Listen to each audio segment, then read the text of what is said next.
बहरिया town की properties की नीलामी के मामले में अहम पेशरफ सामने आ गई है। बहरिया टाउन की दरखास्त पर इस्लामाबाद हाई कोर्ट ने हुक्म इम्तना जारी कर दिया है। नैब के इकदाम के खिलाफ इस्लामाबाद हाई कोर्ट ने हुक्म इम्तना जारी किया है। बहरिया टाउन के खिलाफ कोई गैर कानूनी तादीबी कार्रवाई ना की जाए। अदालती हुक्म में यह कहा गया। तफसीलात जान लेते हैं डॉन न्यूज़ के नुमाइंदे ताहिर नसीर से। ताहिर, मजीद क्या कहा गया अदालती हुक्म में?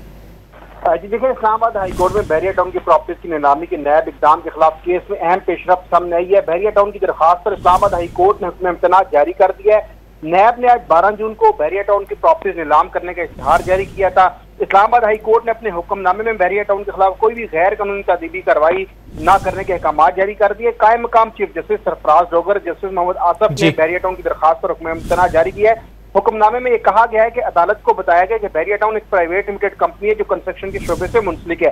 अदालत को यह भी बताया गया कि 190 मिलियन पाउंड नैब केस में बहरिया टाउन की दरखास्त पर इस्लामाबाद हाई कोर्ट ने हुक्म इम्तना जारी कर दिया है। बहुत शुक्रिया ताहिर नसीर इन तफसीलात के लिए।